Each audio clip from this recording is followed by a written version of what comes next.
हमरा साथे तो जैठे किया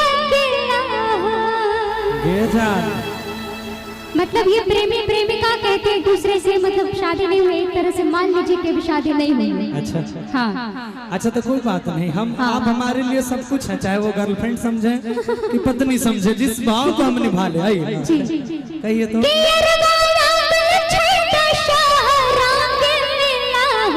अच्छा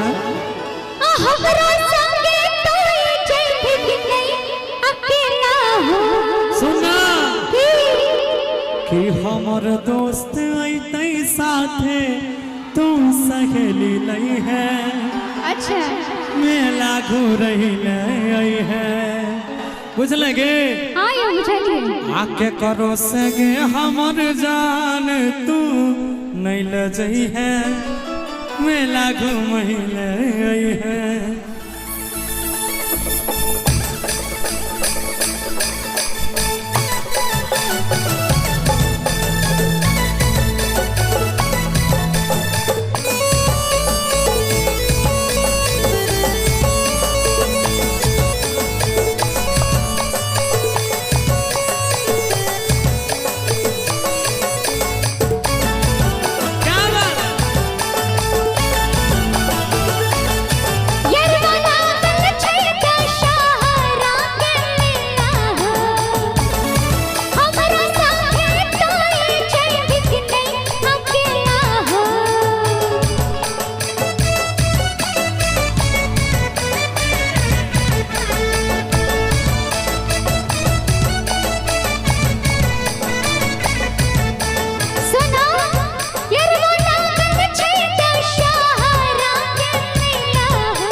हमर दोस्त अइतै संगे तो सहेली नहीं है, मेला घूरे नहीं है।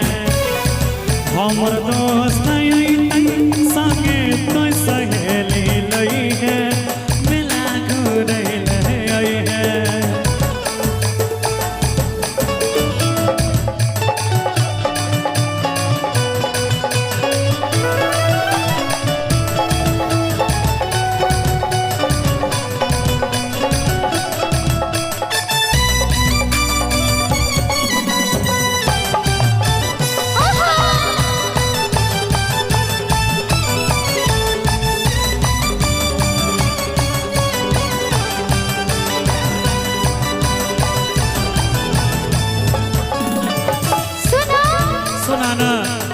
सहेली सबके जन्नने गए और हाँ के जो दोस्त रहा अच्छा किछ न किछ त गड़बड़ हेते न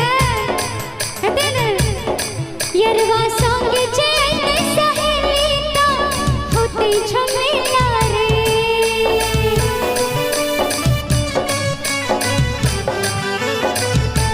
गरम जिलेबिया के नैने तो रहै जे तो जेब ढीला रे।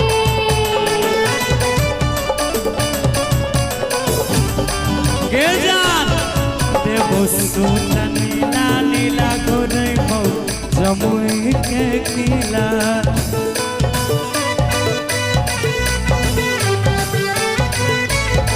देवो सूट नीला नीला गोरे बहु जगता के किला बनाई के एक साथ रीला तोरा देखै बहु जमुई के किला।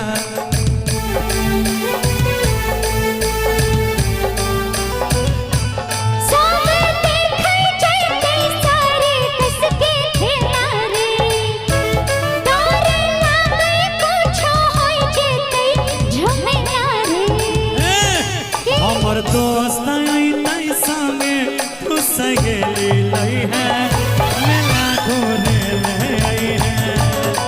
हमर दोस्त अइतै संगे तू सहेली नहीं है, मेला घूरे नहीं है।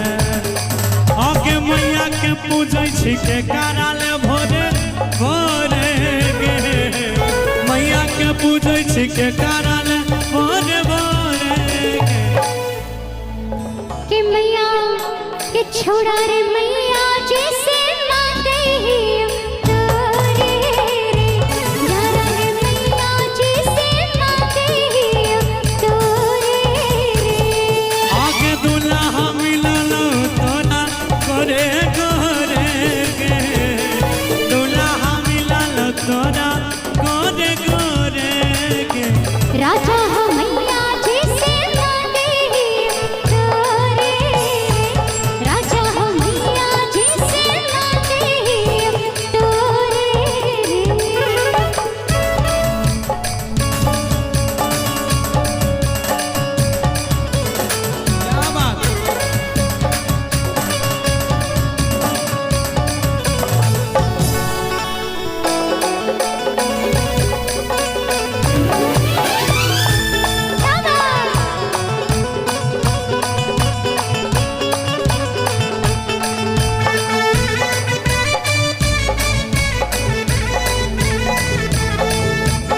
बनबौ तोर राजा खिलैबौ पिपरा के खाजा।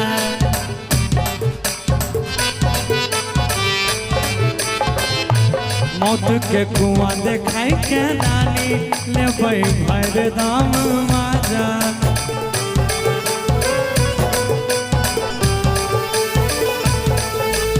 चिंटू राजा तोरे संगे घुरे जान तारा हो, चिंटू राजा तोरे संगे घुरे के मान तारा हो।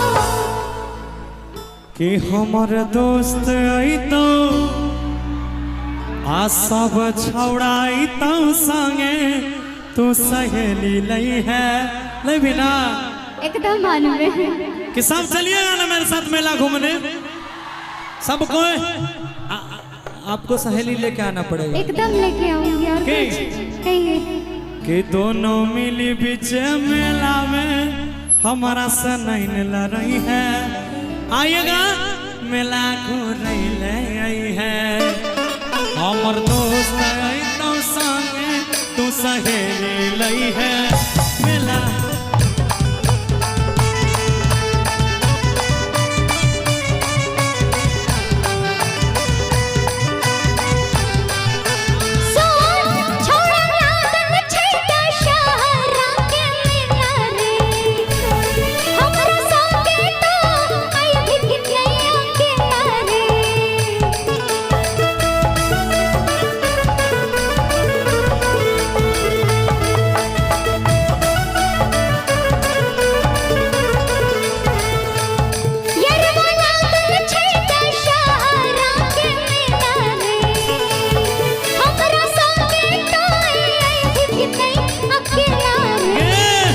हमारा दोस्त अइतौ संगे तू सहेली